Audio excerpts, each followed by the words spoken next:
Hello, ഇന്ന് ഞായറാഴ്ചയായിട്ട് വീട്ടിലിരിക്കാണ്ട് എനിക്ക് duty ഉണ്ടായിരുന്നു കേട്ടോ. അപ്പോൾ ഹോസ്പിറ്റലിലാണെങ്കിൽ നല്ല തിരക്കായിരുന്നു കേട്ടോ. അപ്പോൾ ഞാൻ ഡ്യൂട്ടി എല്ലാം കഴിഞ്ഞ് ബസ് കയറി ഇരിക്കുവാണ്. എനിക്കൊന്ന് ത്രെഡ് ചെയ്യാനുണ്ടായിരുന്നു. അപ്പോൾ ചേട്ടായി അങ്ങോട്ട് വരാമെന്നാണ് പറഞ്ഞത്. അപ്പോൾ ഞാൻ ത്രെഡ് ചെയ്യാൻ വേണ്ടിയിട്ട് സ്റ്റൈൽ ഓവറയിൽ ഇറങ്ങിയിട്ടോ. അത് കഴിഞ്ഞപ്പോൾ ഞാൻ നോക്കിയപ്പോൾ ശിവക്കുട്ടൻ ഇരിക്കുന്നു. ചേട്ടായി ശിവക്കുട്ടൻ വന്നതിന് പറഞ്ഞില്ല കേട്ടോ. ശിവക്കുട്ടൻ അവൻ്റെ അമ്മാമ്മയുടെ വീട്ടിലായിരുന്നു കേട്ടോ. അപ്പോൾ ഞാനും ചേട്ടായും കൂടെ പോയി വിളിക്കാമെന്നായിരുന്നു കേട്ടോ പറഞ്ഞത്. പക്ഷേ ചേട്ടായി സർപ്രൈസ് ആയിട്ട് വേഗം പോയി അവനെ വിളിച്ചുകൊണ്ട് വന്നു. എന്താ ചെയ്യുക, എന്തായാലും എൻ്റെ കുട്ടനെ എനിക്ക് കണ്ടാൽ മതിയില്ല. അതുകൊണ്ട് ഞാൻ പിന്നെ ഭയങ്കര ഹാപ്പി ആയിരുന്നു കേട്ടോ. ഇത്രയും നാളൊന്നും ഞങ്ങൾ അത്രയും പിരിഞ്ഞൊന്നും ഇരുന്നിട്ടില്ല കേട്ടോ. ഇപ്പം ഏകദേശം ഒരാഴ്ചയായിട്ട് ഞങ്ങൾ പിരിഞ്ഞിരുന്നിട്ട്. പിന്നെ അവിടുത്തെ പരിപാടികളെല്ലാം കഴിഞ്ഞിട്ട് ഞങ്ങൾ മൂന്നിനോട് തട്ടുകട കയറി ഫുഡ് അടിച്ചു. പിന്നെ വീട്ടിൽ ചെന്ന് വന്ന് ഫ്രഷപ്പ് ആയിട്ട് കുറച്ച് പണി കൂടെ ബാക്കി ഉണ്ടായിരുന്നു. ചോറും കറിയും മാത്രം വയ്ക്കണ്ടായിരുന്നു, പക്ഷേ വേറെ പണികളൊക്കെ ഉണ്ടല്ലോ. അപ്പോൾ 2 ദിവസമായിട്ടുള്ള തുണികളൊക്കെ ഉണ്ട് കേട്ടോ.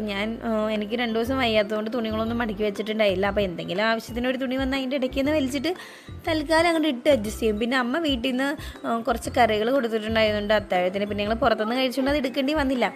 പിന്നെ കുറച്ച് കപ്പ വറുത്തത് കൊടുത്തിട്ടുണ്ടായിരുന്നുണ്ട്. അപ്പോൾ അതെന്തായാലും ഞങ്ങൾ വിട്ടില്ല. അപ്പോൾ ടി വിയും കണ്ടുകൊണ്ട് ഞാനും ശിവയും കൊണ്ടും പയ്യെ അതിരുന്ന് തിന്നിട്ട് നല്ല ടേസ്റ്റ് ഉണ്ടായിരുന്നു കേട്ടോ. അപ്പോൾ ഇന്നത്തെ വീഡിയോ അത്രേ ഉള്ളൂ. ടാ. ഹലോ, ഇന്ന് ഞായറാഴ്ചയായിട്ട് വീട്ടിലിരിക്കാണ്ട് എനിക്ക് ഡ്യൂട്ടി ഉണ്ടായിരുന്നു കേട്ടോ. അപ്പോൾ ഹോസ്പിറ്റലിലാണെങ്കിൽ നല്ല തിരക്കായിരുന്നു കേട്ടോ. അപ്പോൾ ഞാൻ ഡ്യൂട്ടി എല്ലാം കഴിഞ്ഞ് ബസ് കയറി ഇരിക്കുവാണ്. എനിക്കൊന്ന് ത്രെഡ് ചെയ്യാനുണ്ടായിരുന്നു. അപ്പോൾ ചേട്ടായി അങ്ങോട്ട് വരാമെന്നാണ് പറഞ്ഞത്. അപ്പോൾ ഞാൻ ത്രെഡ് ചെയ്യാൻ വേണ്ടിയിട്ട് സ്റ്റൈൽ ഓവറയിൽ ഇറങ്ങിയിട്ടോ. അത് കഴിഞ്ഞപ്പോൾ ഞാൻ നോക്കിയപ്പോൾ ശിവക്കുട്ടൻ ഇരിക്കുന്നു. ചേട്ടായി ശിവക്കുട്ടൻ വന്നതിന് പറഞ്ഞില്ല കേട്ടോ.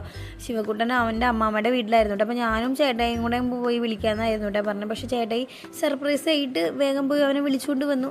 എന്താ ചെയ്യുക, എന്തായാലും എൻ്റെ കുട്ടനെ എനിക്ക് കണ്ടാൽ മതിയില്ല. അതുകൊണ്ട് ഞാൻ പിന്നെ ഭയങ്കര ഹാപ്പി ആയിരുന്നു കേട്ടോ. ഇത്രയും നാളൊന്നും ഞങ്ങൾ അത്രയും പിരിഞ്ഞൊന്നും ഇരുന്നിട്ടില്ല കേട്ടോ. ഇപ്പം ഏകദേശം ഒരാഴ്ചയായിട്ട് ഞങ്ങൾ പിരിഞ്ഞിരുന്നിട്ട്.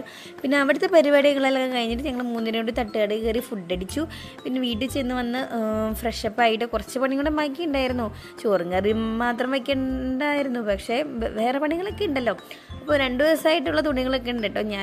എനിക്ക് 2 ദിവസം വയ്യാത്തതുകൊണ്ട് തുണികളൊന്നും മടക്കി വെച്ചിട്ടുണ്ടായില്ല. അപ്പോൾ എന്തെങ്കിലും ആവശ്യത്തിന് ഒരു തുണി വന്ന് അതിൻ്റെ ഇടയ്ക്ക് നിന്ന് വലിച്ചിട്ട് തൽക്കാലം അങ്ങോട്ട് ഇട്ട് അഡ്ജസ്റ്റ് ചെയ്യും. പിന്നെ അമ്മ വീട്ടിൽ നിന്ന് കുറച്ച് കറികൾ കൊടുത്തിട്ടുണ്ടായതുകൊണ്ട് അത്താഴത്തിന് പിന്നെ ഞങ്ങൾ പുറത്തുനിന്ന് കഴിച്ചുകൊണ്ട് അത് എടുക്കേണ്ടി വന്നില്ല. പിന്നെ കുറച്ച് കപ്പ വറുത്തത് കൊടുത്തിട്ടുണ്ടായിരുന്നുണ്ട്. അപ്പോൾ അതെന്തായാലും ഞങ്ങൾ വിട്ടില്ല. അപ്പോൾ ടി വിയും കണ്ടുകൊണ്ട് ഞാനും ശിവയും കൊണ്ടും പയ്യെ അതിരുന്ന് തിന്നിട്ട് നല്ല ടേസ്റ്റ് ഉണ്ടായിരുന്നു കേട്ടോ. അപ്പോൾ ഇന്നത്തെ വീഡിയോ അത്രേ ഉള്ളൂ. ടാ.